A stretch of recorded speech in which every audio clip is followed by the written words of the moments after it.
10 gangguan mental dijelaskan dalam 15 menit. Anxiety disorder. Anxiety disorder atau gangguan kecemasan adalah kondisi gangguan mental di mana seseorang mengalami kecemasan berlebihan yang mengganggu aktivitas sehari-hari. Pengidap anxiety disorder ini memiliki kondisi di mana mereka merasa seperti selalu merasa ada bahaya mengintai, meskipun situasinya normal. Gejala fisik yang sering muncul termasuk jantung berdebar kencang, berkeringat berlebihan, dan napas panjang. Beberapa tipe anxiety disorder yang umum adalah Generalized Anxiety Disorder GAD, Panic Disorder, dan Social Anxiety Disorder. Pengobatan terhadap anxiety disorder biasanya melibatkan kombinasi terapi dan kadang-kadang obat-obatan. Depresi. Depresi adalah suatu gangguan mental yang ditandai oleh perasaan sedih yang mendalam, kehilangan minat atau kesenangan dalam aktivitas yang biasanya disukai,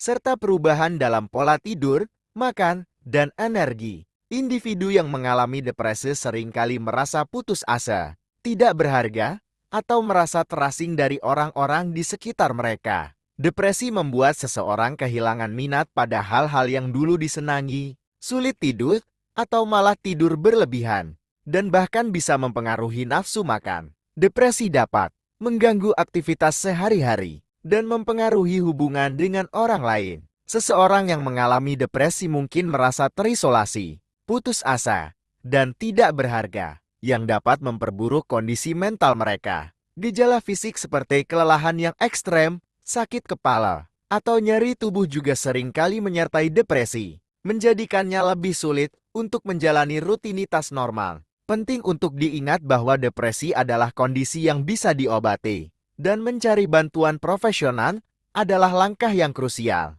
Terapi, obat-obatan, dan dukungan dari teman dan keluarga dapat membantu individu yang mengalami depresi untuk menemukan jalan keluar dari kegelapan dan kembali menikmati hidup. Kesadaran akan depresi juga sangat penting. Dengan berbicara tentang kondisi ini dan menghilangkan stigma yang ada, kita dapat menciptakan lingkungan yang lebih mendukung bagi mereka yang berjuang dengan masalah ini. Mari kita saling mendukung dan mengingat bahwa tidak ada yang salah dengan meminta bantuan saat kita membutuhkannya. Ketiga, bipolar disorder. Gangguan ini ditandai dengan perubahan mood ekstrem dari sangat gembira phase mania ke sangat sedih phase depresi.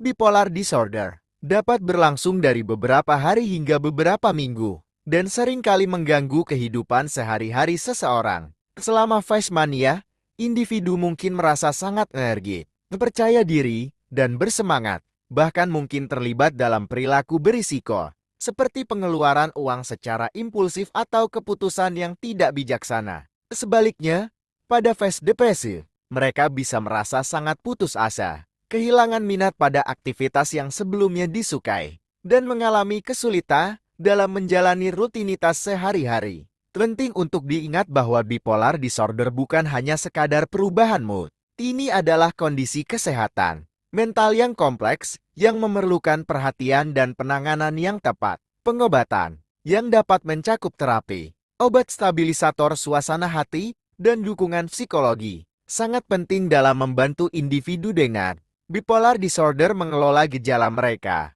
dan menjalani kehidupan yang lebih seimbang. Dengan pemahaman yang lebih baik tentang gangguan ini, kita dapat menciptakan lingkungan yang lebih mendukung bagi mereka yang berjuang dengan bipolar disorder dan mengurangi stigma yang seringkali menyertai kondisi ini. Keempat, OCD atau Obsessive Compulsive Disorder. Orang dengan OCD memiliki pikiran yang berulang dan perilaku kompulsif. Misalnya, harus mencek kunci pintu berkali-kali atau mencuci tangan dengan pola tertentu. Pikiran yang berulang ini, yang dikenal sebagai obsesi, seringkali menyebabkan kecemasan yang tinggi. Meskipun individu dengan OCD menyadari bahwa perilaku ini tidak selalu rasional, mereka merasa terpaksa untuk melakukannya demi menghindari ketidaknyamanan atau rasa takut yang muncul. Hal ini bisa sangat mengganggu, memakan waktu, dan menghambat kemampuan mereka untuk menjalani kehidupan sehari-hari secara normal. OCD bisa muncul dalam berbagai bentuk dan intensitas, dan seringkali memerlukan pendekatan pengobatan yang komprehensif, termasuk terapi perilaku kognitif CBT dan Dalam beberapa kasus, penggunaan obat-obatan menciptakan kesadaran tentang OKID dan menyediakan dukungan bagi mereka yang mengalaminya sangat penting, karena banyak individu merasa terisolasi atau tidak dipahami. Dengan membangun pemahaman dan empati, kita dapat membantu mereka yang berjuang dengan OCD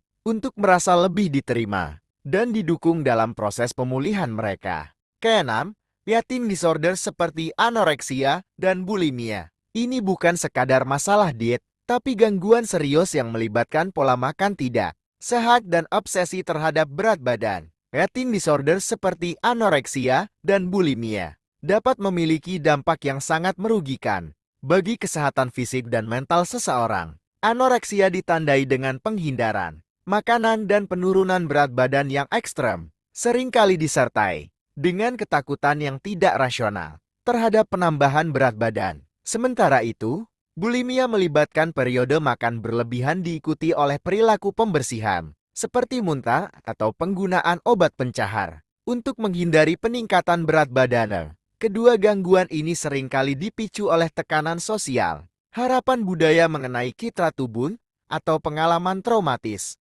dan dapat menyebabkan masalah kesehatan yang serius, seperti gangguan jantung, kerusakan organ, dan ketidakseimbangan elektrolit. Penting untuk memahami bahwa eating disorders bukan hanya tentang makanan, tetapi juga berkaitan dengan masalah emosional dan psikologis yang mendalam. Pengobatan yang efektif seringkali melibatkan kombinasi terapi psikologis, dukungan nutrisi, dan dalam beberapa kasus, obat-obatan. Ketujuh, schizophrenia. Kondisi di mana seseorang mengalami halusinasi, delusi, dan kesulitan membedakan realitas dengan hayalan. Ini salah satu gangguan mental yang sering disalahpahami masyarakat. Schizophrenia dapat menyebabkan individu mengalami gejala yang mengganggu, seperti mendengar suara yang tidak ada, melihat hal-hal yang tidak nyata, atau mempercayai keyakinan yang tidak berdasarkan kenyataan. Halusinasi dan delusi ini dapat sangat membingungkan dan menakutkan,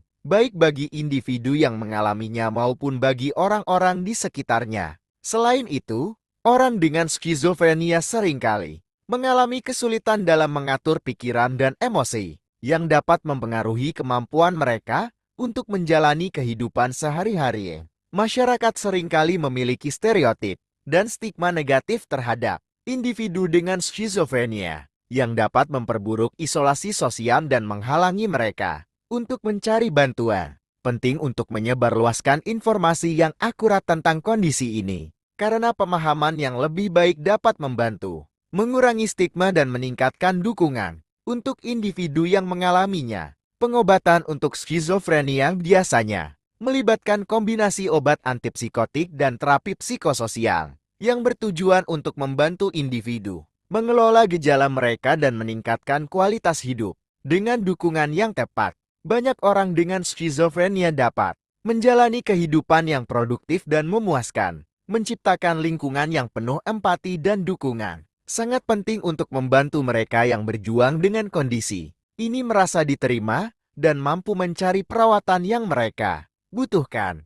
Kedelapan, ADHD atau Attention Deficit Hyperactivity Disorder. Gangguan ini membuat seseorang sulit fokus, impulsif, dan hiperaktif. Meski sering dikaitkan dengan anak-anak, ADHD juga bisa dialami orang dewasa. ADHD dapat menyebabkan tantangan signifikan dalam berbagai aspek kehidupan, termasuk di sekolah, tempat kerja, dan dalam hubungan sosial. Seseorang dengan ADHD mungkin mengalami kesulitan dalam mengatur waktu, menyelesaikan tugas, dan mengikuti arahan, yang dapat mengakibatkan frustrasi baik bagi individu tersebut maupun orang-orang di sekitarnya. Gejala ADHD seringkali muncul dalam bentuk kesulitan mempertahankan perhatian, kesulitan dalam mengendalikan impuls, dan kelebihan energi yang membuat mereka tampak gelisah. Meskipun sering dianggap sebagai masalah anak-anak, banyak orang dewasa yang juga hidup dengan ADHD tanpa menyadari kondisi tersebut.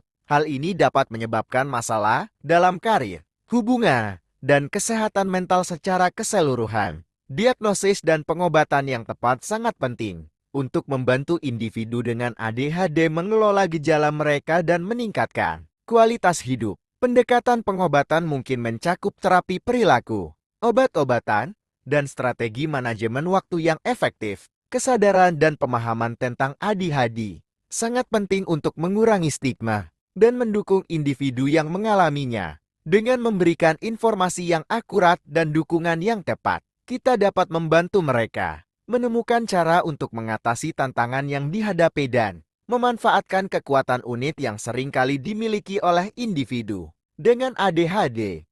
Mari kita tingkatkan empati dan dukungan bagi mereka yang berjuang dengan gangguan ini, sehingga mereka dapat meraih potensi penuh mereka dalam kehidupan sehari-hari. Kesembilan, social anxiety disorder. Lebih dari sekadar pemalu, orang dengan gangguan ini mengalami ketakutan ekstrem dalam situasi sosial, bahkan untuk hal-hal sederhana seperti berbicara di depan umum. Social anxiety disorder dapat menyebabkan individu merasa sangat cemas dan tertekan dalam keadaan sosial, sehingga menghindari interaksi atau situasi tertentu yang dapat memicu ketakutan mereka. Rasa takut akan penilaian negatif dari orang lain seringkali mendominasi pikiran mereka, yang dapat mengganggu kehidupan sehari-hari, seperti pekerjaan, sekolah, dan hubungan pribadi. Gejala fisik seperti berkeringat, detak jantung yang cepat, atau tremor juga dapat muncul, memperburuk rasa cemas yang sudah ada.